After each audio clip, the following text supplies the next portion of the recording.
Like you want divorce me?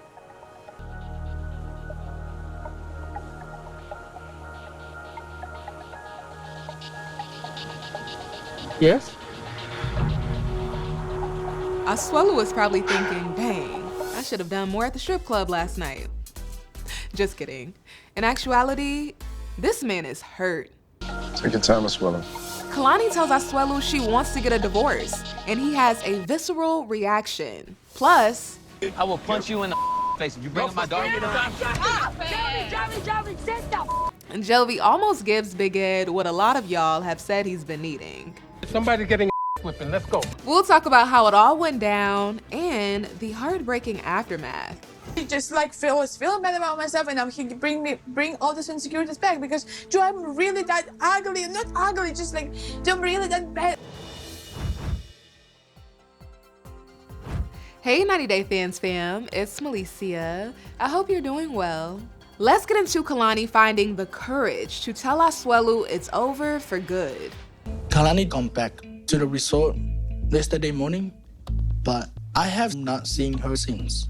She first calls an emergency meeting with the therapist, where she reveals to Asuelu that she unblocked Dallas, the guy he gave her a hall pass to kiss, after she suspected Asuelu was still messaging girls while at the resort. If you ask me, Kalani was probably looking for a reason to unblock that man. And I'm not mad at her. I thought if he's gonna talk to other people, then I should be able to talk to other people too. Look at Asuelu's chest. He's breathing so hard. He's nervous, and he should be, because what comes next is rough. Ooh, while trying to keep a straight face, Kalani tells Asuelu Dallas is in town. He told me that he wanted to come see me. And some ish went down. He asked if I would meet him where he was to talk about things. Oh snap. We ended up doing other things.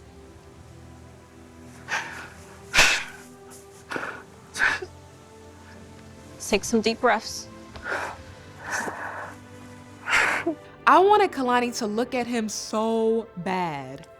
I was just curious about what her reaction would be if she saw this. Kalani goes on to tell Asuelu she sees that he's trying, but it's just too late. Like you want divorce me?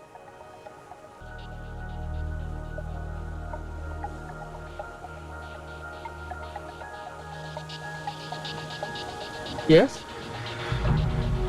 Kalani seems to be in a daze as she says yes. Like she can't even believe she's saying it. Wow, she finally made the jump. That's what courage looks like, doing it even when you're scared. Yes? Yes, girl, you did it. Seemingly one of the hardest parts is over. Meanwhile, Asuelu is rolling around in agony. Take your time, Asuelu. The therapist goes on to tell Kalani and Asuelu that their focus now will be on building a healthy co-parenting relationship. It's very difficult for a couple to heal from repetitive infidelities and repetitive affairs because we're looking at that as a potential addictive and compulsive nature. Right. And a partner who's repetitively betrayed has her own what we call betrayal trauma, and it's almost like an avalanche. At some point, it's all gonna come down. That it is. They are experiencing probably one of the hardest moments of their lives in front of the world. Divorce? That's not what I want for my family. Telling him is just one of the hardest things that I've ever had to do because I have so much love for him. He is the father of my kids. And speaking of the kids, if their boys ever want to know what happened to mommy and daddy's relationship when they get older, they have this show to watch, and it includes many of the details. Oof, I wonder if that's a conversation Asuelu is already mentally preparing for. If not, hopefully it's something he's at least thought about. I appreciate the work that you've done. Good news is that all love isn't lost. Kalani lets Asuelu know that she still sees value in him as a friend. I know, that's tough to hear, but as Liz said in a previous episode, he's lucky to have that. I think we have a great friendship here, the way you help me with the boys, and then like the conversations we have and the laughs we have, it's great, and I want to keep that, and it's a friendship. That's what it is. It's a friendship. Yeah, I don't think Asuelu really heard her here, because what seems to be later on that night, he starts talking to the camera about how he hopes they get back together. Hopefully, things will change, and I'm hoping that stay together again. He's gotten too comfortable with Kalani taking him back. He thinks this is just another one of those times. No, this is the one when it's done. Fast forward, Kalani stops by Asuelu's room and shoots down that little piece of hope he was holding on to. Well, I obviously want to give you time to process things, but I also want to be honest and let you know how I'm feeling about everything. So I do think that it would be best if we just right away divorce.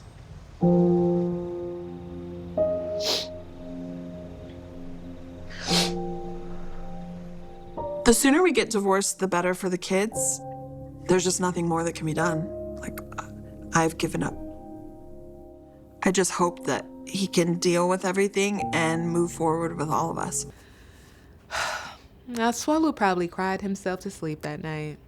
I wish them both healing and a graceful transition into this new stage of their lives. I will punch you in the face if you bring up my daughter. All right, let's get into Jovi swinging on Big Ed. So it all starts when Ed, Liz, Angela, Jovi, and Yara are on a boat ride.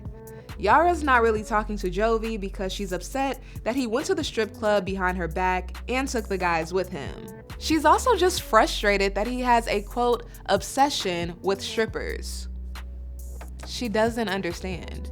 I feel bad for hiding it from her, and I deserve for her to be mad at me, right? But Yara has a more conservative approach to sex because of our cultural differences. For her, it's frowned upon, but I feel like it's just entertainment. It's all for fun. It's about just, living in fantasy land. The question is, why do you need to go to Fantasyland so much? What are you escaping? So Ed, did you behave yourself last night? For the most part, I did. Yara goes on to tell Ed what Jovi said about him and Asuelu.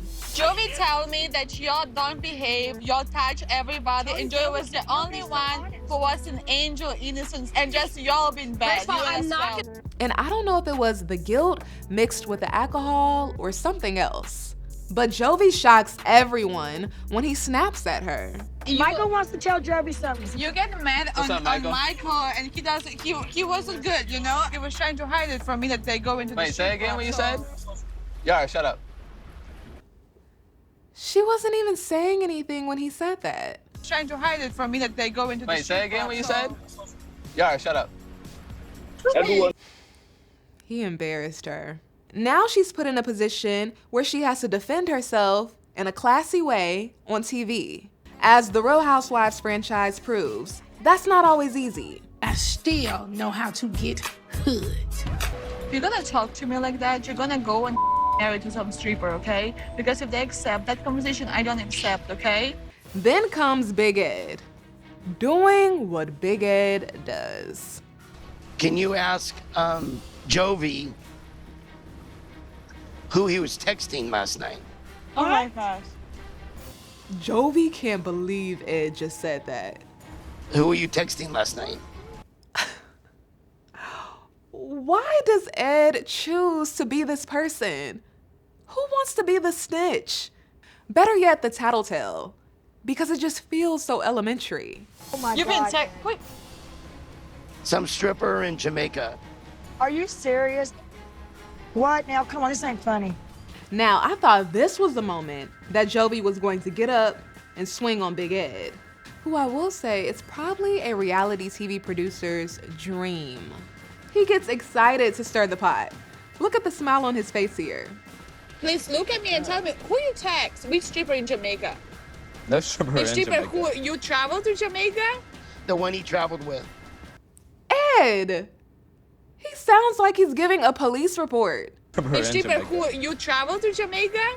The one he traveled with. At the same time, Jovi and Yara need to lay all the cards on the table.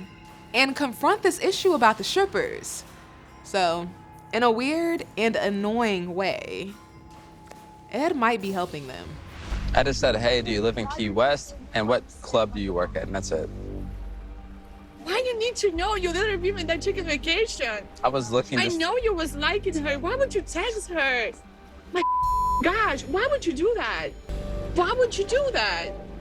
I don't have an answer. I'm sorry. What is so bad about your relationship that you need to always hang out with the strippers? Damn, Jovi. The hell? Like, I just want to hug Yara and just comfort her. And I've not seen that side of Jovi, and I don't know if it's a hangover, but I'm very upset with him, the way he's treating Yara. Yeah, and it seems as if this is a common occurrence. Yara pushes for answers, and Jovi shuts down and dismisses her feelings as if they're not a big deal. Why would you take the stripper? Shouldn't have fun last night. That's it. To have fun with her? Not with her. When No. you are married, you want to have fun with the I stripper? want to have fun with the guys, and that's all. I'm sorry. Angela and Liz are shocked, and here goes Big Ed sipping coffee, watching the fire he just lit burn. When Yara threw the drinks, I'm like, wow, she's pissed. You think? I'm feeling really guilty. But it was Jovi that put me in a bad position when he asked me to lie to Liz. We want to go to a strip club and have fun with us four. Let's go! I don't want my wife to find out. Don't tell the girls. Are you sure? He will cut your huevos off. And then he tried to burn me by telling Yara I wasn't on my best behavior. So in a way, he had it coming. Well, Yara ends up breaking down in tears, and Angela goes to comfort her. Fast forward, I'm sorry that happened. Yara returns to Jovi and asks to see the text message he sent to the stripper, and he refuses. Can I have your fun, Jovi? Can I have your fun? Stop. It's over. Okay? Do this to me. Stop. You threw it. Taking my face. Oh no. Don't you dare try to flip it, Jovi. No, I want Don't to see treat her it. like that. That's none of my business, but you deserved that. Okay. I know that's right, Meemaw, speak up. No, I want Don't to see treat her it. like that. That's none of my business, but you deserved that. Okay, I see You it. This deserved is that. why I deserve that. don't want I to deserve that. fucking- I'm not denying that I didn't deserve that, but like enough is enough, okay? That's it. Listen, I was drunk. I f***ed up, okay? And that's it. So no, if I get drunk, I can go and text some dude? That's not a good excuse. Why you married if you like her then? Go married with a stripper. I get it. You like the stripper. I am not a stripper. I wish I could be like that. I just don't know what the stripper do. I need to know what they do to be like that, but I don't know what's so special about that. Something much deeper is going on with Jovi and his relationship with the strip club and alcohol. And it has nothing to do with if Yara is enough. If you want somebody else, then just tell me. I am okay. Like, we can separate and I can live by myself. Like, that's fine. But why would you choose to? I don't understand.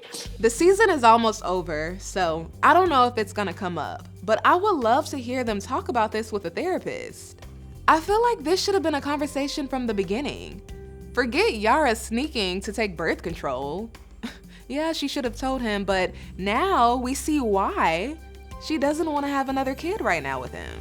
Yara, look at me, please. Yara, I apologize to you. I know you don't want to hear it right now, but I'm sorry. put that apology to your honest. I'm not. In my opinion, it's clear. Jovi is struggling with something that has him always wanting to escape. What that is exactly, I don't know. He might not even know.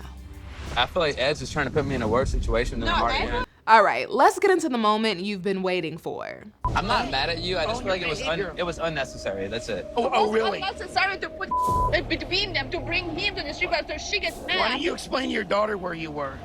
Not the kid. Why don't you explain to your daughter where you were? What your daughter about your Bring my daughter into this. Look, Liz tries to tell Ed to stop, but it's too late. Dude, I will punch you in the face if you bring up my daughter. Jovi, sit down. You bring my daughter into this? This your ass, Ed. bring it on. I will up.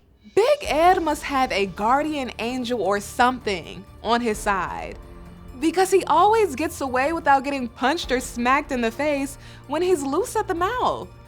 Dude, this is so because we come to this resort to work in our relationship and you texting other strippers. The episode ends with Yara confronting Jovi about texting the stripper when they get back to their room at the resort. And the conclusions she's coming to about herself because of his actions are heartbreaking. I have no idea why my husband is so obsessed with stripper, and it's always been that way. I try to look good for him. I try to not let myself go. I know I have a child, my body changed, but I still go to the gym every day. I try to be good for him. And to be honest, I'm so insecure. I have so much insecurities. I just was feeling bad about myself, and he bring all these insecurities back because do I'm really that ugly? Not ugly, just do I'm really that bad? I get it. Maybe stripper doesn't complain. I complain all the time. Maybe strippers I don't know what they do that I cannot do. He just. Jovi always been telling me that if I will not be looking good, he will not be with me. So makes sense. He basically told her he's only with her because of her looks. Talk about creating insecurity in your relationship. I don't know if he thought that was a compliment or what. It's also clear that Yara is still struggling to let go of the narratives she heard from her parents growing up. My parents, for example, always compare me to somebody different. You need to be perfect. You need to be perfect.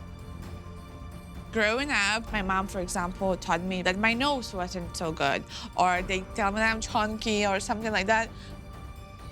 It just hurt you.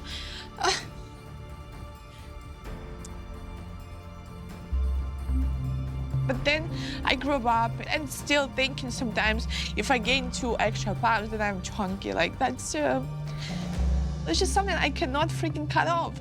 She seems to be attaching Jovi's love for the strip club to her deep-seated belief that she's not good enough, when it has nothing to do with her. He was going to the strip clubs before he met her. Same with her mom. My mom, for example, taught me that my nose wasn't so good. Her mom probably didn't like her own nose, or didn't think she herself was that pretty. So she put her insecurities on her daughter. A lot of times, hurtful things our caregivers said or did while we were children end up sticking with us, and we attract relationships as adults that have us feeling the same way. Yara's mom made her feel like she's not good enough physically, and now Jovi's actions are making her feel like she's not good enough physically. The beautiful part about all of this, though, is that relationships can be our biggest teachers. While Jovi's actions are inappropriate, in my opinion, they also can serve as a catalyst for Yara to create a deeper sense of self-love and acceptance for herself, something that seemed to be shattered when she was a child. And also understand that Jovi doesn't define her worth. No one does, not even her mama. Only she can do that. I know it's much easier said than done, but hopefully in the end, all of this helps her to realize that. Yara and Jovi would like to start.